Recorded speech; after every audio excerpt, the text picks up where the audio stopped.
Have you ever wondered why, out of hundreds of ball manufacturers around the world, international cricket almost always comes down to just two or three names? Not 10, not 20, just two or three. And once you understand why, you will never watch a test match the same way again, because that small leather ball in the bowler's hand is quietly controlling the entire game without anyone even realizing it. Let's start with something strange.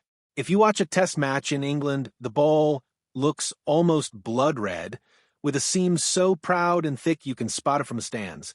Now, watch a match in Australia, and somehow the ball behaves differently, swings differently, even seems to lose shine at a different rate. And if you switch to a match in India, the ball again feels like a completely different object in the bowler's hand.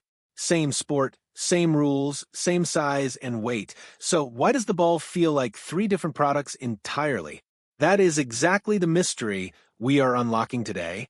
The answer goes back over a century to a small workshop in England where a company called Dukes started hand-stitching cricket balls using a very particular method. They use 4 pieces of leather instead of 2, and they stitch the seam by hand, row by row, which takes a skilled worker a painfully long time to finish just one ball. This hand-stitching is the secret behind that proud, thick seam you see in England. It holds together longer, it grips the air better, and it allows fast bowlers to generate that famous swing under grey skies. England's cricket board has used Duke's balls for so long that an entire generation of English bowlers has built their whole game around how this one ball moves through humid air. But travel across the world to Australia, and you will find a completely different ball culture built around a company called Kookaburra. Unlike Duke's, Kookaburra balls are machine-stitched, which makes the seam slightly flatter and more consistent, but also means it wears down faster under the harsh Australian sun. This is not a flaw. It is actually a deliberate choice because Australian pitches are usually hard, dry, and bouncy, and bowlers there rely more on pace and bounce than on traditional swing. A ball that keeps a sharp seam for too long would not even suit their style of bowling. So Kookaburra basically built a ball that matches the soul of Australian cricket, and that is why most cricket-playing nations outside England, including South Africa, New Zealand, Pakistan, and Sri Lanka, ended up adopting Kookaburra as well.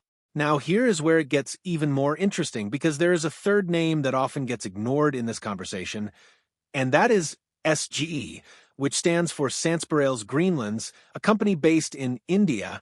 While the cricketing world mostly debates Dukes versus Kookaburra, India has quietly used SG balls in its home test matches for decades. SG balls sit somewhere in between the other two, hand-stitched like Dukes, but built with slightly different leather treatment suited to Indian pitches, which tend to be dry, dusty, and spin-friendly rather than swing-friendly.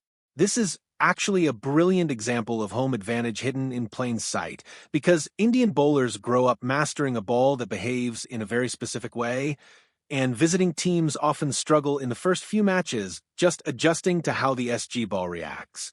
So now you might be asking, why doesn't every cricket board simply pick whichever ball performs the best technically?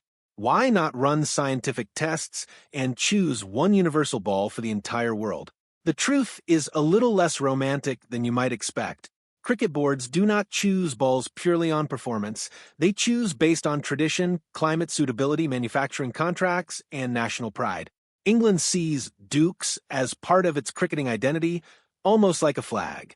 Australia sees Kookaburra the same way. India treats SG as a symbol of self-reliance in a sport that was once entirely controlled by colonial-era equipment. Switching balls would not just change physics, it would change identity, and that is something administrators are extremely hesitant to touch. There is also a quieter business reason behind this. Manufacturing a hand-stitched 4-piece leather ball that survives 80 overs of fast bowling without falling apart is incredibly difficult and expensive to scale. Only a handful of companies in the world have spent generations perfecting this exact craft, and that barrier to entry is so high that new competitors simply cannot catch up quickly. This is not a monopoly created by force. It is a monopoly created by decades of accumulated skill that almost nobody else has bothered or been able to replicate. And here is the twist that most fans never consider. This difference in balls is not just a manufacturing detail, it actually changes how players are trained from childhood. A young fast bowler in England grows up obsessing over seam position and swing angles. A young fast bowler in Australia grows up obsessing over pace, bounce, and back-of-the-hand variations. A young bowler in India grows up obsessing over grip and spin revolutions. The ball did not just adapt to the cricket culture. In many ways, the ball created the cricket culture. Entire bowling philosophies, entire coaching manuals, and entire generations of bowling legends were shaped around the specific behavior of one piece of stitched leather.